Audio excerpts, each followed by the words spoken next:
gentlemen, good day and welcome to the Associate Alcohol and Breweries Limited Q1FY24 earnings conference call hosted by Valorum Advisors. As a reminder, all participant lines will be in the listen-only mode and there will be an opportunity for you to ask questions after the presentation concludes. Should you need assistance during the conference call, please signal an operator by pressing star then 0 on your touchtone phone. Please note that this conference is being recorded. I now hand the conference over to Ms. Purvangi Jain from Valorum Advisors. Thank you and over to you, ma'am. Good afternoon, everyone, and a warm welcome to you all. My name is Purvangi Jain from Valorum Advisors. We represent the investor relations of Associated Alcohols and Breweries Limited. On behalf of the company, I would like to thank you all for participating in the company's earnings conference call for the first quarter of the financial year 2024. Before we begin, I would like to mention a short cautionary statement. Some of the statements made in today's con call may be forward-looking in nature. Such forward-looking statements are subject to risk and uncertainties, which could cause actual results to differ from those anticipated. Such statements are based on management's beliefs as well as assumptions made by and information currently available to the management. Audiences are cautioned not to rely on these forward-looking statements in making any investment decisions. The purpose of today's earnings conference call is purely to educate and bring awareness about the company's fundamental business and financial quarter under review. Now, I would like to introduce you to the management participating in today's earnings conference call and give it over to them for their opening remarks. We have with us Mr. Tushar Bhandari, Whole-Time Director, and Mr. Ankit Agarwal, Chief Financial Officer. Without any further delay, I now hand over to Mr. Tushar Bhandari for his opening remarks. Thank you, Purvangi. Good afternoon, everyone, and welcome to our earnings conference call for the first quarter of financial year 24. Let me first brief you on the operational highlights for the quarter under review, after which our CFO, Mr. Ankit Agarwal, will take you through the financials. Let me start with the macroeconomic scenario. In the context of volatile global economic landscape, the liquor segment in India has shown a consistent stability, with consumption pattern resilient during April to June quarter. India's economy remains a bright spot amid global uncertainties, and the liquor industry's strong performance can be attributed to cultural change and consistent demand. The recent RBI policy measures have further fostered economic stability, positive influence consumer spending, including discretionary expenditure on alcohol beverages. With the penetration of the liquor market still relevantly low, the outlook for the sector short to medium-term growth remains promising. Driven by the robust growth trajectory in Indian IMFL segment, the company witnessed a noteworthy year-on-year increase in the sale volume of the IMFL category. The company's overall revenue declined on year-on-year basis, primarily due to reduction in IMFL volume stemming from a shift in government policy. The decline was partially offset by the strong growth in our IMFL licensed brand sale, which also aided in the improving margins. Our primary focus to enter new geographies, launch new brand in premium category, and continue to scale up distribution and visibility in the launched market. We have premium products in pipeline and expected to launch craft gin in a month or two. The company is continuously working on increase its share in IMFL portfolio, and we are happy to share that the revenue share of the company from this segment stood at 44% in the current quarter, and we are continuously striving to increase further in the future. We continue to face inflationary pressures on critical inputs like grain and glass. Encouragingly, glass price indicates slight early signs of decline. However, the grain price are expected to remain at elevated level. On the capex front, the much-awaited ethanol facility is currently in the trial stage, and we are expected to commence operation from October 23. The expansion in the bottling line is in full swing.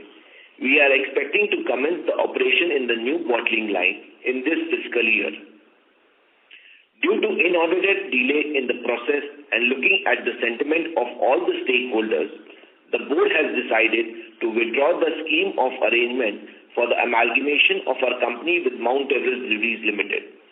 However, I want to emphasize that this move does not affect our strategic direction to growth perspective. The choice to withdraw from the merger emphasizes our confidence in our company's inherent strength and capacity to achieve a desired outcome. We are now poised to leverage our existing strength for continued growth.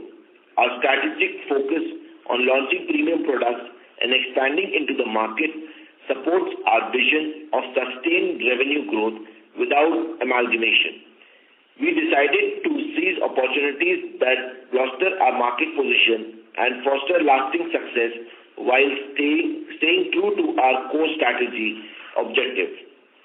I would now like to hand over the call to our CFO. Thank you, and over to you, Ankitji. Thank you, Tusharji. Hello, everyone, and thank you for joining us on the earnings call today. I'll start by providing an overview of the company's financial performance for first quarter FY24, after which we will move on to the question and answer session. In Q1FY24, the revenue stood at INR 156 crores, a decline of 15% on YOY basis. This is due to change in the MP government policy around IML segment. We reported an EBITDA of 18.5 crores with an EBITDA margin of 11.83%, an expansion of 400 basis points in comparison to Q4 FY23. Our profit after tax for the quarter stood at 12.3 crores with a PAT margin of 10.8%. For those seeking more comprehensive insight into our company's performance, we have uploaded the earnings presentation on both the exchange's website and our company's official website. Thank you for your attention. With that, now we can open the floor for question and answer. Thank you. Thank you very much. Ladies and gentlemen, we will now begin the question and answer session. Anyone who wishes to ask a question may press star and 1 on their touchtone phone. If you wish to remove yourself from the question queue, you may press star and 2. Participants are requested to use handset while asking a question. Ladies and gentlemen, we will wait for a moment while the question queue assembles.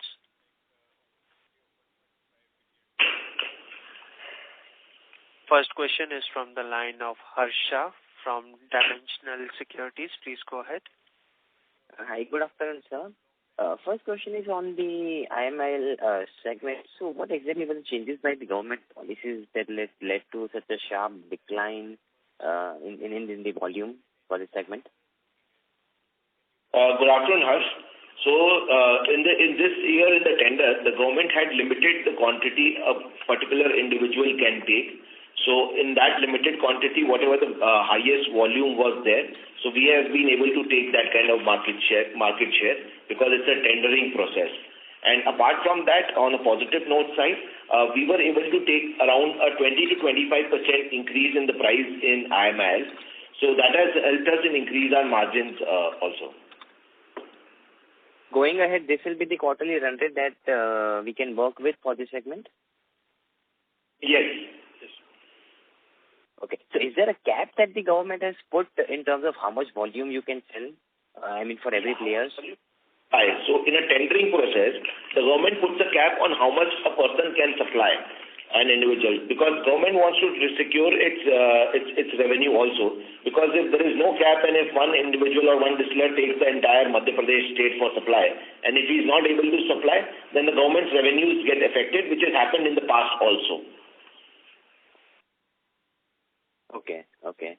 And next question is for the IMFL segment. So while the license segment has seen a pretty good growth of 15 to 16% volume, the proprietary has been flattish even YOY and QOQ. Given that we would have been launching new products and entering new markets, the growth should have been much higher for our proprietary division. So just wanted to understand there, what is the reason behind this flattish kind of a performance? See, this slight kind of performance is that the industry is slightly down, especially in Madhya Pradesh. So as per the industry, we have been able to increase our market share, but as a volume-wise, due to industry being down, it's reflecting a slightly less sale. But in terms of the Kerala market, which we have created as one of the largest market, similar on the lines of Madhya Pradesh, the volume has increases, and we are expanding to new geographies, which is under pipeline. So very soon we'll be entering a few other states like Goa, Pondicherry, Orissa, and Assam. Okay. So besides Kerala, is it that you are facing some challenges in terms of ramping up your volume, or you're finding it difficult to, get the kind of footing that you must have anticipated a year ago? So see, in this I would not deny. Definitely, it's a difficult scenario to enter into some other new markets and create a market share and to create a space from someone else's. But we have proven ourselves in few states, so we are trying to replicate in other states also. Like Kerala, we have last year we were the fastest company to complete 1 million cases. So we did last year 1.2 million cases, and this year we are expecting the sales to be higher. So we have proven ourselves in one market, and in Kerala we are the fourth largest player in the market right now, and we are trying to replicate in certain other markets also. But the process is long in other markets of entering and label registration and all that process. So once it's done in other states, we will try and capture and encash. So every state has got its unique feature. So you have to launch unique products. You have to have a different strategy. Plus, apart from that, the company is also moving right now more because looking into the consumption pattern of more younger generation and more people having a disposable income, and people are looking for aspirational brands. So we have seen the market has completely moved towards premiumization. So company has aligned its portfolio in next 1 to 2 quarters to launch a premium 2-3 premium brands. So those are under pipeline, because now the advantage to companies like us is that if you do quality product, you can capture the market share, because now consumers are open to choices. See, earlier used to happen 5 years back, if I talk that if you ask someone what do you drink, he will tell a specific brand, say I drink X brand and all. But now if you ask what do you drink, he will specify a category, say for example a gin, a whiskey, a rum. So a person like us who is able to give a value for money and is able to give good products, there's a great opportunity for players like us. So we are trying to encash on that, and we have aligned our pipeline accordingly, and every quarter we plan to launch one new product this year in the premium category, which will help the company to improve the margins. Understood. And last question on calling of the merger between the Mount Everest and Associated. So was it because of any regulatory hurdle that you wouldn't manage to cross, or was it purely because you thought that the synergistic benefit which we might have anticipated might not come through? So just wanted to understand the thought process behind it. There was no regulatory hurdle which we were not able to. There is no question of managing or not managing. It's a process, and every opportunity has a time attached to it. Okay. So as you rightly said, towards the end lag of your question, that was it taking you too much time, or was it was a delay? So as I said, that due to inaudited delay in the process, we looked into calling of the merger. But the company which was already focused earlier also in growth of its own brands, in growth of its margin, in growth of its turnover, the company's focus in that was earlier also, now also, and will be there in future also. So our focus would not change. And now our more focus is towards the premiumization of the products and to launch new premium products. Okay. Thank you so much, sir. Thank you. Thank you. Thank you. Next question is from the line of Danish Mistry from Investor First Advisor. Please go ahead. Hello. Good afternoon, sir, and thank you for taking my question. I'm just continuing the discussion of the previous caller. So 2 points. One is that, sir, if you can help us understand, what is the situation on the RM side, That's question number one. Then I'll come to question number two, sir. And how are we trying to address it? You mentioned grain prices, etc. But just to understand, how are we trying to address this issue now? See, pressure in terms of grain and the glass, those are the major raw materials which are facing the pressure. And glass, we are seeing a little, downwards trend. And as far as the grain is concerned, our plant is fungible to, we can use any sort of grain, whether it is rice, maize or sorghum. So we look into the profitability and the costing point, and accordingly we decide which grains to be used. And accordingly we take the call. So that in that way we'll be able to, support our costs and sustain our margins. Got it. Understood. What we're trying to do is that we are trying to effectively source the grain. See, something which is not in our control, we can try and manage and mitigate the amount of impact which should be there on the balance sheet. So what we are trying to do is that we have gone a step further. We started to buy directly from the manufacturers. So, for example, rice flakes we buy. So we directly go, instead of buying from the broker, we've directly started buying from the mandis, directly buying from the companies.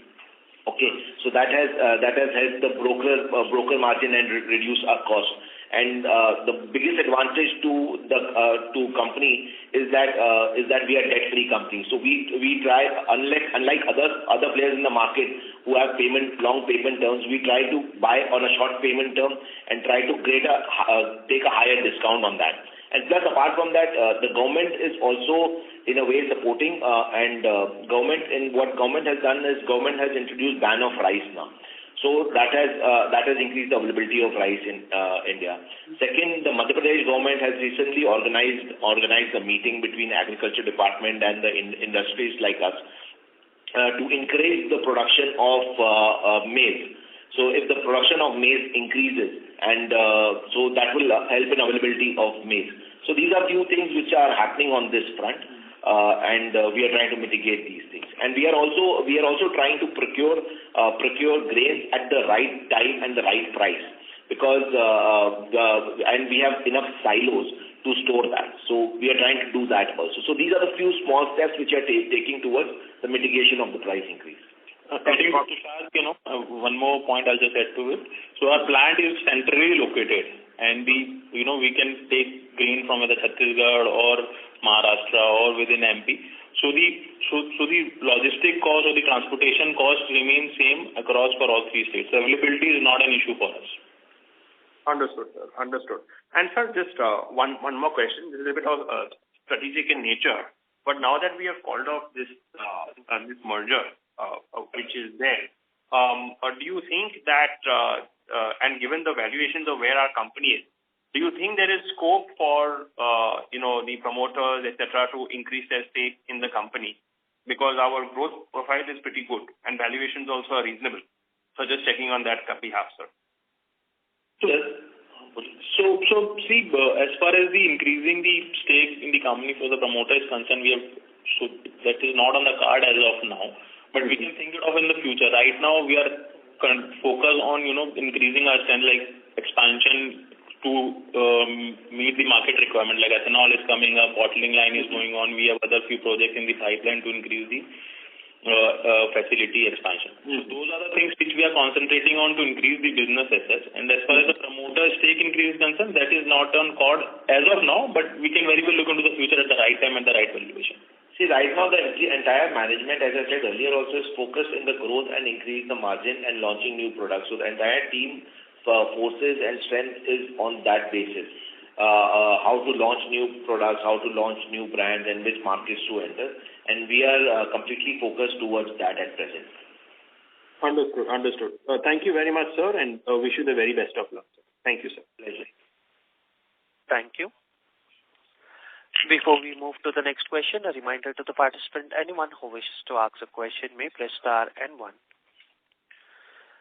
Next question is from the line of Manoj Pura from Adinath Financial Service Private Limited. Please go ahead. Hello.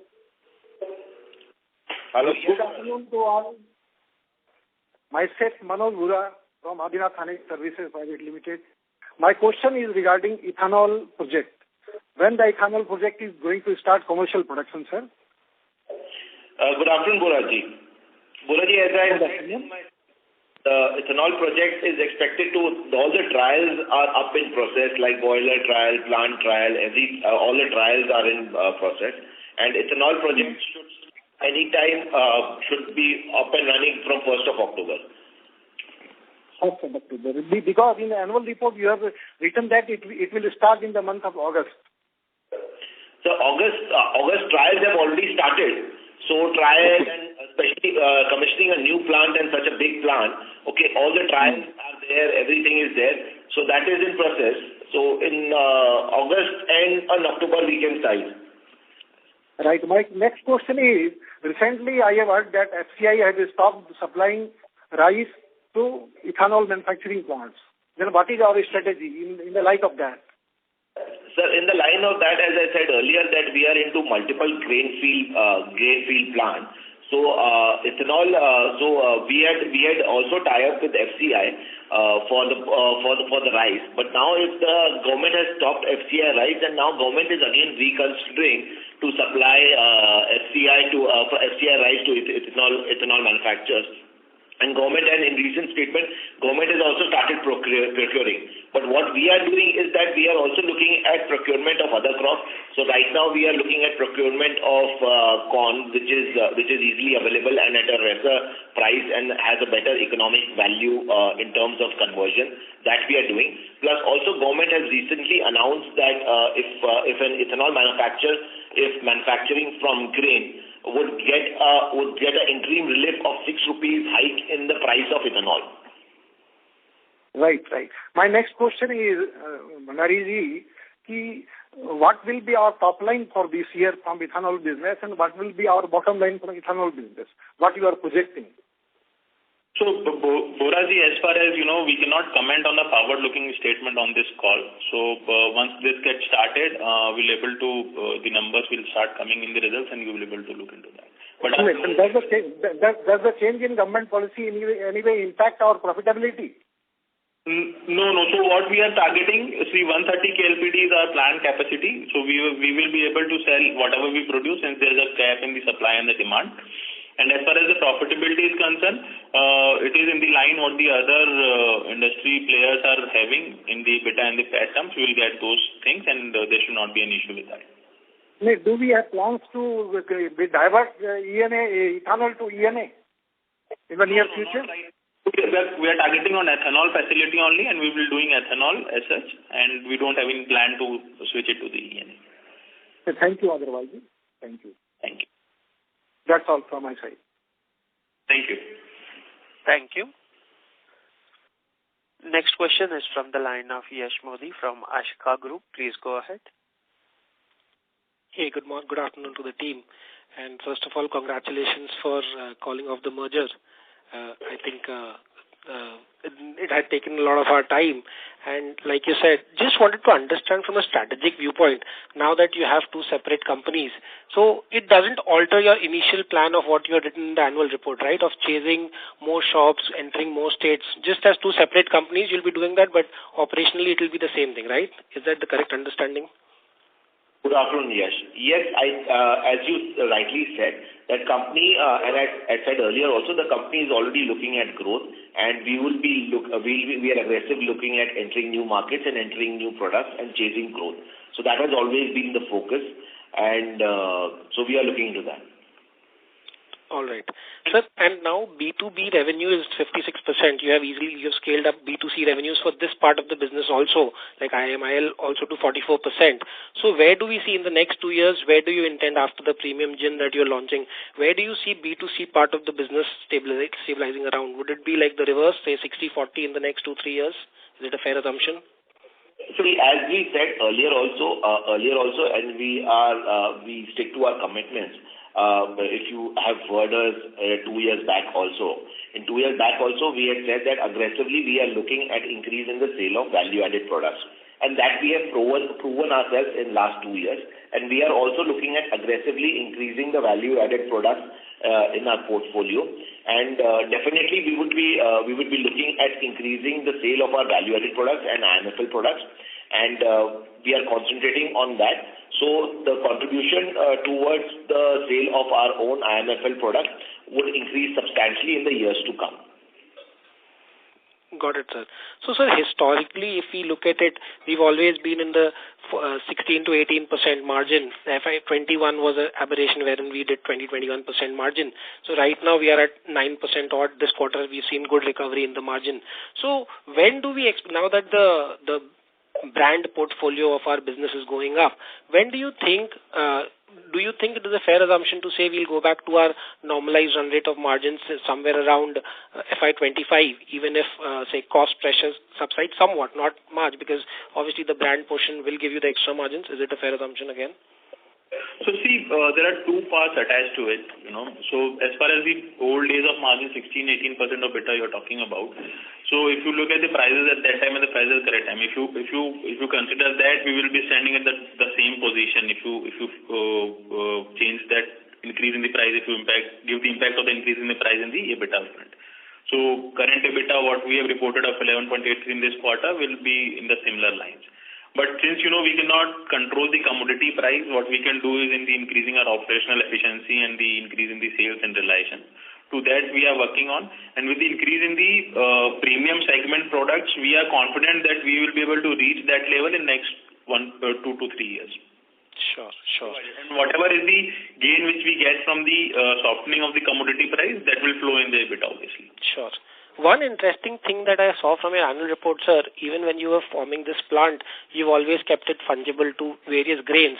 Now, adding on to the previous participant's question, when you said about the ethanol and the ENA capacity, I see in the annual report you have mentioned that the ethanol capacity that you've put up is also fungible in nature, in the sense that if for some reason government policy changes, that ethanol plant is capable of producing ENA as well. So could you just lend some light to this capex of yours? So yes, the plant is capable of manufacturing both ethanol and ENA, but right now the company is purely concentrating on manufacturing ethanol in that. So in the coming years, we are concentrating on ethanol, because right now the ethanol is big opportunity for the country. Right now the blend of ethanol is only 10%. The government has strictly put a mandate by 2025. Compulsorily, everybody has to blend 20%. Okay, so there is still a huge gap and opportunity in that. Plus, apart from that, we are located centrally in Madhya Pradesh. In Madhya Pradesh, the government is able to achieve 10%, but out of that 10% ethanol which government is able to achieve, still 4 to 5% is coming from other states. So Madhya Pradesh is still ethanol deficit, and there is a great opportunity in the years to come. So we are focused on sale of ethanol only right now. Got it. All right, congratulations for a good set of numbers and turning around the corners. Hope to see much better numbers going forward. One of the few companies with a debt-free balance sheet, like you said. All the best. Thank you. Thank you. Ladies and gentlemen, to ask a question, you may press star and 1. Next question is from the line of Aditya Surana from Nivesha Investment Advisors. Please go ahead. Good afternoon, sir. What are the current prices of broken ice? Do you think it would be coming back to the normal in the coming years?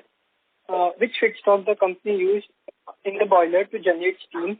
And what is the prices of DDGS? Do you see it falling? So your question was not clear. If you can just repeat it, we cannot hear you properly. Is my voice audible? It's audible, but it's little blur. So if you can just use your handset or you can just speak a little now? fast. Yeah, please. What are the current market price of broken ice? Do you think it would be coming back in the normal year, coming back to the normal price in the coming years? Which feedstock the company uses in the boiler to generate steam? And what is the pricing of DDGS? Do you see it falling? Yeah, so as far as the rice price is concerned, current rice is around 23 rate, and we expect it to come down, since we are expecting a normal rice crop this year around the country. So it should definitely come down, but we cannot tell the timeline whether it will happen in 6 months or 1 year time, but it should definitely come down. As far as the prices of the DDGS is concerned, it's in the range what the company used to get, and so there is a little reduction because there is a increase in the supply at since a lot of ethanol plants are coming up. So there's an increase in the decrease in the price as compared to the previous year. Thank you. This was all from my side. Thank you. Thank you. A reminder to the participant, anyone who wishes to ask a question may press star and 1. Next question is from the line of Priyansh, an individual investor. Please go ahead. Yeah, hello. My first question is regarding this ethanol project. Since it's going to start from 1st of October, so how many months do you think to ramp up the full capacity, and what is this capacity, please? So, good afternoon, Priyanshi. To ramp up the production is that, as I said earlier, that in Madhya Pradesh there is still a huge shortage in ethanol supply. So, supply of ethanol is not an issue. So, on the very first initial days, we will be able to supply and utilize the plant to the 100% capacity. And our plant is at 135,000 liters per day capacity. Okay, and did we already sign this sale purchase agreement within OMC? We've already applied and we have already registered ourselves for the sale purchase agreement with the BPCL and IOCL. And as soon as the plant starts manufacturing ethanol, we will get a purchase order from them. Okay. And my second question is regarding this on the like quantity side, like for these IMIL cases, our it is significantly down, 45% down. So what steps are you taking to recover this one? And since you already mentioned that you are you will be launching new state like Goa, Odisha, and all those things. So there are two steps here. Like from 1,767,000 to it has come down to 959. So when will be able to recoup it? And then by launching new state, how much will be growth here for IMI cases? So, see, Priyansh, in terms of IMIL, we are as a company, we are very clear. IMIL is basically a state subject. We cannot move into other states because it's the low value product. And as a state subject, we are primarily into Madhya Pradesh, and we hold the maximum market share in Madhya Pradesh. It's a tendering process, and as I said earlier, also due to certain policy change in the government, the volumes have gone down. But however, with the down volume, we were able to take a substantial price increase in IMIL product. But the company over the years have been focused in increase the sale of its IMFL products. So that we are aggressively looking into it, and we are aggressively planning to launch at least 3-4 states every year and increasing the volumes there. And we are able to, and we are focusing on making states like Madhya Pradesh, where we hold the maximum market share in IMFL particularly, to make 1 or 2, 3 states more in the coming years to come. Kerala we have already created, so the volumes in Kerala is almost equivalent to the volumes what we are doing in Madhya Pradesh, and we expect to increase the volume substantially there. So similar 2-3 states more we are planning to concentrate and make such a big volume states in the 1 or 2 years to come. So that will help us increase in our own IMFL products, and plus that will help us to consume the manufacturing of ENA at our in-house products. No, but like this, I just would like to a little bit delve here, because see, this when the IML has gone down by 45% on Y&Y, so it means this business standalone is now almost at the break-even level or maybe incurring losses, I think, because 45% down is substantial, number one. Number two, so first of all, since you mentioned change in the government policy, but I think it is for the lower segment of the masses. So I think those people still consume. So I don't understand what has been the particular change of the policy of the government, or whether they increase excise duty or whatever. So why it has gone down to to this extent, and whether the other competitor in MP has also faced the same this down in this the sales of IMIL. So Priyansh, as I clearly said earlier, that in this what the government has done is the government has limited a supply a particular company can do, and it is a tendering process, which happens every year. So government has reduced the volume of the supply which a particular company can do. So over the years, we were the largest supplier in state of Madhya Pradesh. Till today also, we are the largest supplier in the state of Madhya Pradesh. In terms of, when I talk only in we are talking about IMIL, okay? So whatever the government's maximum cap is there, we are supplying to that much quantity. So whether this allocation or tender, is it a discretionary affairs by the government? Because since you are one of the largest, and masses still consume. So whether the government want to sort of reduce this monopolistic or in big supply, they want to distribute this quota to many companies, or whether there has been any other particular reason. Did you guys factor it that what led the government to reduce our quota by 50%? So basically what happened is that last year when the government had a higher cap, in that also we had the maximum volume with us, whatever the maximum cap of government were there. But in this, what happens in IMIL process is that you get a supply of a particular district. So for example, Madhya Pradesh has 52 districts and I get a supply of, for example, Indore district. So only I will be able to supply in Indore district, nobody else will be able to supply in the Indore district. So that's what happened. So last year, one or two players had taken the more quantity which they could supply. So in that, what happened? So for example, an ex-person took an Indore district and he was not able to supply. So the government revenue suffered drastically. So sir, are you taking any more action with the government level, whatever, to approach PR and to convince them that so that next tendering, whenever it happens, you don't get only one Indore district, you get 3-4 districts, for example. Just a thought. See, that's the volume restriction which government has put, and we take regular steps and do the regular representation to the government. But still, I'll again reiterate, it's IMIL we are talking about. IMIL is a low margin product. The company is purely focused on increasing its IMFL sale. Okay. The company would be a leading player in IMIL. Whatever the government policies remains, it has been a leading player since last 20 to 25 years. It will still be a leading player in IMIL. But our focus is completely on IMFL, premiumization brand, by getting more margins in sale of premiumization brands. We have a premium gin in pipeline. We are making a blended scotch. We are in the process of making a blended scotch. We are in the process of making an RTD. So these products are there in pipeline, and company is purely focusing on premiumization and selling its quality, because the company has got its quality product to a tune. The basis ENA which is there, I have told earlier also, we are also exporting ENA to European markets to make Smirnoff there. So that speaks the quality which we produce. And we believe in quality, and we believe in providing quality at a reasonable price to customers. That's where our concentration is purely on.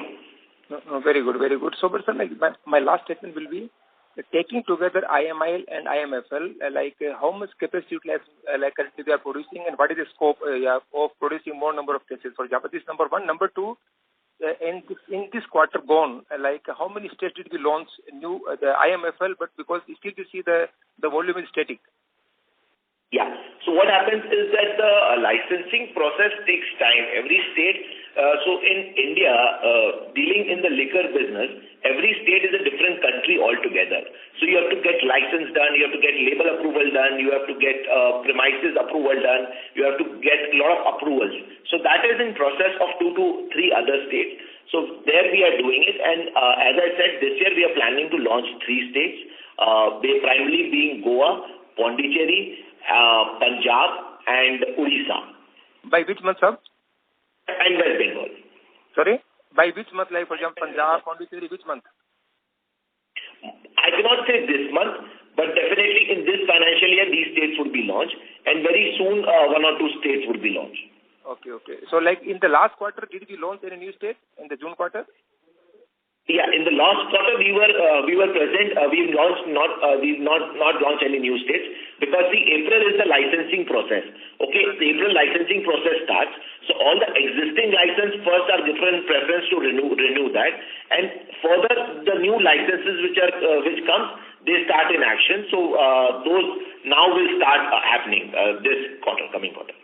Thank you, sir. Thank you. Thank you. Thank you. Ladies and gentlemen, to ask a question, you may press star and 1. We have our next follow-up question from the line of Yash Modi from Ashika Group. Please go ahead. Yeah, thank you for the opportunity again, sir. Just wanted to know more about our partnership with Diageo United Spirits. So I think the licensed brands have done pretty well. So if you could elaborate, how are things going on? Are we looking at entering more states with them as well apart from MP? So basically, yes, our relationship with Diageo has been increasing and is becoming stronger day by day. In terms of supplying ENA to them, so as I said that we are supplying ENA to them in the European markets, also to make Smirnoff in European markets. Our strength is increasing in terms of manufacturing, job work manufacturing also. We are setting up a new bottling hall completely for Diageo, which will increase our job work manufacturing. In terms of your specific question, in terms of entering other states with Diageo's products, we are not pretty sure right now. We are pretty sure in entering other states with our own products where we have more confidence on. So we'll be entering other states, our own products, and we'll be trying to take market share of that. And plus, apart from that, there are a few other things also which are there in pipeline with Diageo, and as soon as the pipeline, as soon as those things materialize, that will make our relationship stronger with them. Are you by any chance referring to any export-led opportunities with Diageo sourcing like globally? Is that what you're referring to? Because apart from this, I don't know what else can be the thing. So there are other opportunities which are there, which I think within short period of time, once it materializes, we'll disclose it. But exporting is purely in terms of ENA. We are definitely looking at exporting our own products, which we have tie-up with one or two players, and that has also increased substantially. And in the years to come, we are planning to increase our overseas exports also to various countries. Sure. Thank you so much, sir. All the best. Thank you. Thank you. Thank you. Participants, you may press star and 1 to ask a question. Next question is from the line of Priyansh, an individual investor. Please go ahead. Just as a follow-up, since you mentioned that you will be launching Punjab, which is very much high liquor consumption state. So how this logistic will work out? Means whether won't it be costlier to transport the liquor from MP to Punjab, and then this number one. Number two, in Pondicherry, which is a low excise zone, again the same thing. How will you compete with the local players out there? So Yash, as we said earlier, that the company makes a strategic decision to enter any other states. So as we entered Kerala, so in Kerala, we are not sending it from here. We are getting it manufactured there itself. So we have right now a tie-up with 2 units there. Initially, we entered with 1 unit. So the advantage in that case is that the company does not have any capital expenditure in setting up of a new bottling plant or something. The company has only expenditures in terms of working capital, and major portion of working capital is ENA. So that we supply from our own unit. So similar things we are doing in Punjab. So we have tied up with the bottling manufacturer there. So in that premises, we will manufacture our own products, and we will be entering in that market. Definitely, it's difficult to enter any new market and gain market share. But Punjab, the consumption is increasing, and the consumption of quality products is also increasing substantially there. So the company is planning to launch its quality product there and start manufacturing there. And we are trying to do unique things in whichever market we enter. We try to do 1 or 2 unique things, which is not the market practices, which nobody has done. Like, for example, the Kerala, we launched white brandy. The first one in the country to launch a white brandy. The Kerala is a brandy drinking market that clicked really well, and that gave us a USP. So in Punjab also, 1 or 2 unique features we are trying to capture in our products. That will help us, give us a unique advantage. So once with that unique advantage, our product is entered and the consumers have confidence in the product of a particular company, the other products follows. So that also we are doing. So this is a strategy which we are following in entering Punjab. No, fantastic. Just like, sir, it reminds me like very similar story like yours of a very local brand, local Indian company, Radico Khaitan. Now, see this is how they have promoted, how they have grabbed the market share for their own proprietary brand, and see now how it's performing excellently. So, what strategy, our associate is going to adapt from them, or understand from their from their business model, like whatever is available on the public domain, that we can also just create value for our own brands to be in that league. Because see, not as an investor, but as a general public, now our share price is hardly 450, around that. It must have been in the range of 800 to 2,000, considering we have the franchisee, we have the IML, we have the own brand. So I'm talking more of strategic now, that how to create some niche brand for any particular, be it brandy, be it, for example, vodka, be it whiskey, and then be in that league. So, consumption is moving towards premiumization. Okay, as I said, consumers are ready and open to pick up a new brand and taste it. Okay, so that gives an opportunity of player like us who produce quality products. So that's where we are trying to capture. So we are trying to give to the customers, and as you said, that it's difficult to enter any new market. So one is that we are adding few unique features in our products. Second is that we are trying to give value for money to the customers. So for example, a product is there and of the similar quality, the consumer is able to get at a lesser price. So that's where we are trying to capture the market share and enter the markets. So we are also concentrating on creating new and premium products, which you will see definitely in a year's time to come. You will see a couple of good quality premium products coming in our portfolio, and we will try to gain the market share on those basis. And so, just let me put some more strategy here.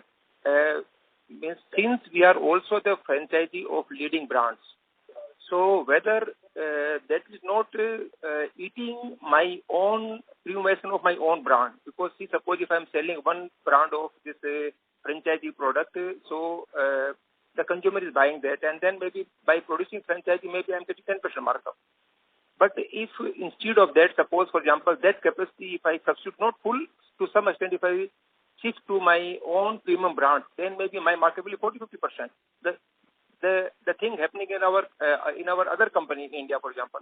So what the point I'm trying to say, did we conceive or nurture any premium brand already, or are we going to launch a premium brand, whether registration and everything has happened, number one, and number two, in terms of placing in the market, how are we going to play it around? Because see, since I'm selling this premium also, since I'm selling franchisee also, I'm this my dealer distributor is not buying the other one, so it should not cross cut or it should not eat into my share of my own premium brand. This is a very strategic thing, because premium brand can only take our company to the next league. Otherwise, we will be only commodity player. So we have to niche out from the commodity to the premium brand, sir. If you can spell out something more, this will be really helpful, sir. So, Priyansh, in this, I will just say a few things, is that we are concentrating on premium brands and increasing the sale of our products in other states.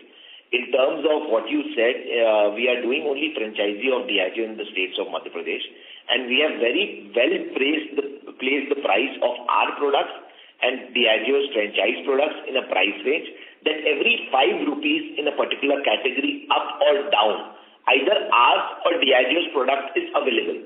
So we are not allowing the customer to move anywhere apart from the domain of associated, be it franchisee or be it our own products. That's the strategy which we are following in Madhya Pradesh. So that is helping us to create the volume of ours and of the franchisee brand. So you could see the volume of both the brands increasing. And secondly, in other states, wherever we are entering with only our brands. So that is purely a premiumization product category which we are doing. And this this advertisement campaign, are we conceiving below the line, above the line? For any this marketing activity, advertisement activity, ATL or BTL below the line or above the line for our premium brand? Are we conceiving, or are we doing or are we planning to do any ad campaign for this one? Yeah. We are not planning to ad campaign, but we are trying to do value for money branding. Because in the liquor category, value for money branding is very important. So it's not necessary that you have to appoint a big star, or you have to have a big hoarding, or you have to have a big picture. The incentive which is to be given is to given to the retail salesmen. 50% of the regular customers who are there, 70% of the regular customers who are there have got a particular wine shop, have got a particular salesman whom they purchase the liquor from. So we try to influence those people, salesmen, and we try to take a complete bottoms-up approach. So that helps the customer to taste our product, and if the product of quality is good, the conversion happens that. Plus, to support that, on the premiumization, we are doing social media activities and other activations which you will see in the years to come. Beautiful, sir. Beautiful. All the best. Thank you. Thank you. Thank you. Ladies and gentlemen, this was the last question for the day. I would now like to hand over the conference to the management for the question.